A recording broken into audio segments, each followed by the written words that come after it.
एक साल 1.5 साल तो हो जाता है बेटा जब कभी तुम अकेले छूटती हो। हाँ, अब पिक्चर हॉल में कैसे ले जाएं तुमको? पिक्चर हॉल में कैसे ले जाएं बताओ? बोले भैया को इसको अंदर बसने दो, ये कुछ नहीं करती है किसी को। दोस्तों आज हम जा रहे हैं भूल भुलैया 3 देखने के लिए।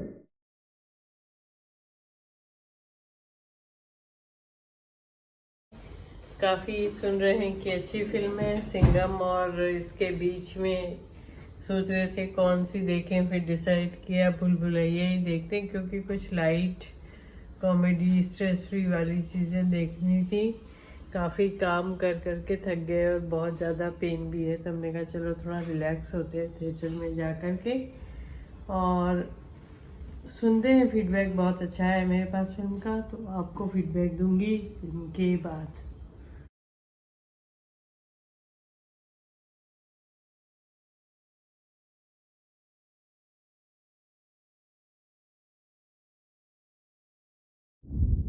कितनी धूप है, कल भी कैसे आंखें मेरी चमक रही थी तो।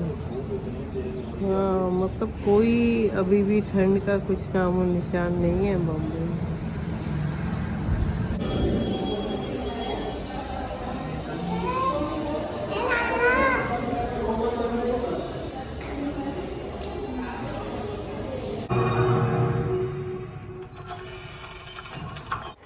इंटरवल हो गया है और अब माधुरी दीक्षित की एंट्री हुई है फिल्म में, तो लगता है कुछ केमिस्ट्री देखने को मिलेगी। विद्या बालन और माधुरी दीक्षित की दोनों ही फेबुलस एक्ट्रेस हैं और दोनों ही मेरी फेवरेट हैं, तो मैं पॉपकॉर्न और अपनी कॉफ़ी का वेट कर रही हूँ और उसके बाद नेक्स्ट हाफ को देखने के लिए बहुत एक्साइटेड हूँ। अभी तक तो मुझे कुछ खास मज़ा नहीं आया, किसी की एक्टिंग ने बहुत इम्प्रेस भी नहीं किया, ना तो कॉमेडी लग रही है ना तो हॉरर लग रही है, मतलब डिसअपॉइंट हूँ।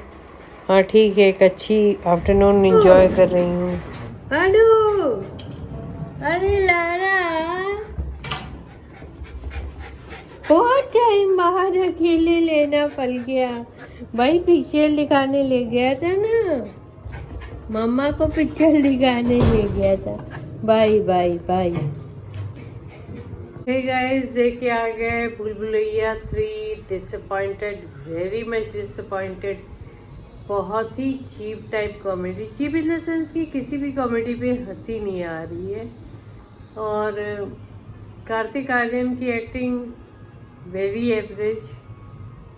मुझे इस मेन फिल्म में डिसपॉइंट जिस चीज़ ने सबसे ज़्यादा किया है वो किया है कि इंटरवल के आसपास माधुरी दीक्षित की एंट्री होती है and after that I was expecting कि विद्या बालन और माधुरी दीक्षित की का जो कॉम्बिनेशन है वो डबल इम्पैक्ट देगा फिल्म को, और मंजुलिका, अब असली मंजुलिका का इम्पैक्ट आएगा जो बहुत ही ढीला हो गया है। मतलब एंड में आप दिखा रहे हो कि वो जो प्रिंस था वो जो जल गया था वो असली मंजुलिका है, जिसको VFX के थ्रू क्रिएट किया गया था, जिसमें ना तो हॉरर लग रहा था ना कुछ लग रहा था।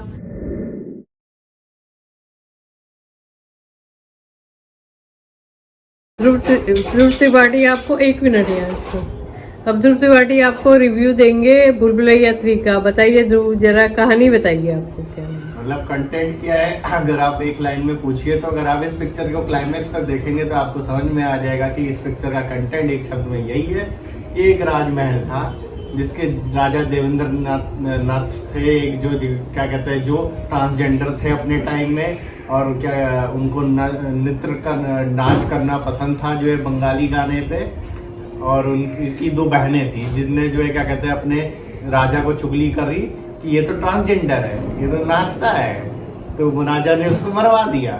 और वही बाद में जो है मंजुलिका बना फिर रहा है, जो आपको एंड में एकदम क्लाइमेक्स में आप एक्सपेक्ट करोगे कि माधुरी दीक्षित और इसका विद्या बालन का इम्पैक्ट होगा, तो असल में वो तो जो है कभी इसको पोजेस किए फिर रहे हैं माधुरी दीक्षित को, कभी विद्या बालन को, और एंड में निकल रहा है मैं मुखौटा उतर के कि मैं हूँ ये मंजुली का ट्रांसजेंडर।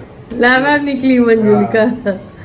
अच्छा ध्रुव, आप ये बताइए आपको किसकी एक्टिंग सबसे अच्छी है? एक्टिंग तो किसी की समझ में ही नहीं आती बिकॉज, और कार्तिक आर्यन का क्या, जिसका बोल रहे हैं कि वही पिछले जन्म में राजा था ये, तो वो रीबर्थ भी नहीं है उस राजा का। ये था भी पर ये रीबर्थ नहीं है। रीबर्थ कौन है? विद्या बालन और माधुरी दीक्षित। और स्त्री टू से आप कंपेयर? सामने तो कोई मैच ही नहीं है। मतलब इट्स अ शेम ऑन भूल भुलैया फ्रेंचाइज। पहली वाली भूल Bhulaiyaa was so balance, so connective, so relatable. इसके तो ना गाने अच्छे हैं, मतलब they have gone step down from the second भूल भुलैया फ्रेंचाइज। जो अमर कौशिक के डायरेक्शन में बात है, अनीस बाज़मी के डायरेक्शन में हॉरर कॉमेडी करना है ही नहीं। और रू बाबा का क्या एंगल है उसमें, जब घुसा के जो उसका कुछ पता नहीं स्लैपी से डायलॉग दिखा के एक भी डायलॉग पे हंसी भी नहीं आ रही। अब वो जो 3 फिलर थे कॉमेडी के फिल्म में, उनके बारे में आप क्या कहेंगे? राजपाल यादव का, संजय मिश्रा का क्या एग्जिस्टेंस था इस फिल्म में, वो तो समझ ही नहीं आ रहा है। उनको जस्ट बिकॉज एक शो पीस की तरह से पिन इन कर दिया लग रहा है। किसी बेसिक प्रॉब्लम ये है कि इसको मंजुलिका की कहानी होनी चाहिए थी, जैसे पहली वाली भूल भुलैया में मंजुलिका की कहानी थी, और इसमें बाकी सब इतने कैरेक्टर्स आपने डाल दिए। ना तो स्त्री के तरह से किसी इंडिविजुअल आदमी की ओरिजिनलिटी लग रही है, ना लग रहा है कि यार इस एक्टर की अपनी कैरेक्टर इंडिविजुअल दिख रहा है। लग रहा है पता नहीं कहाँ चीजें जा रही है। आपने विजय राज को पता नहीं क्या वो गरीब सा राजा दिखा के जो, मतलब क्या बनाया है ये, मतलब इट्स अ डिसअपॉइंटिंग ऑन भूल भुलैया फ्रेंचाइज। और आप एक वर्ड में क्या बोलेंगे जनता के लिए? जनता के लिए मैं ये बोलूंगा कि अगर आप इस पिक्चर को देखने जा रहे हैं हॉरर कॉमेडी के माइंडसेट से, और अगर विद्या बालन और माधुरी दीक्षित के उससे जैसा प्रमोशन में किया है कि मंजुलिका विद्या बालन, और तो it's when you will actually go and watch the film it is disappointing. मतलब प्रमोशन में जो डिस्प्ले कर रहे थे फिल्म में कुछ और ही एंगल है। विद्या बालन और माधुरी दीक्षित के एंगल मतलब को इतनी सीनियर, इतनी फाइन और इतनी फाइन एक्ट्रेस है, फाइन एक्ट्रेस के लिए भी उनका पोटेंशियल नहीं निकल के आया। बिकॉज एंड में आके तो वो राजा देवेंद्र नाथ जो कार्तिक आर्यन का पिछला जन्म है, वही गंदा सा सीजी सा दुबला सा पतला सा पता नहीं कैसा दिखा के उनके उसको भी आपने डाइल्यूट कर दिया उनके इम्पैक्ट को। अच्छा, आप 4 में से कितने स्टार देंगे? 4 में से मैं इसको दूंगा केवल 2.5 स्टार। ऑनेस्टली पूछिए तो कंटेंट के हिसाब से 2.5 स्टार भूल भुलैया फ्रेंचाइज का जो फ्रेंचाइज है। Thank you Dhruv, thank you so much.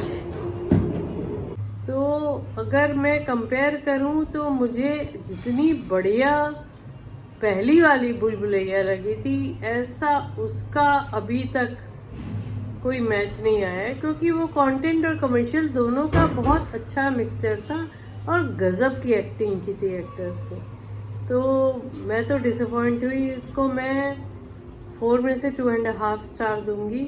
Business wise अच्छा करेगी क्योंकि कमर्शियल मसाला है तो लोग देखेंगे इसको, बट बाकी चीज़ों में ये, अगर आप कंटेंट ऐसे देखना जाओगे या हॉरर देखने जाओगे या कॉमेडी देखने जाओगे या एक्टिंग देखने जाओगे तो ये आपको डिसअपॉइंट कर जाएगी।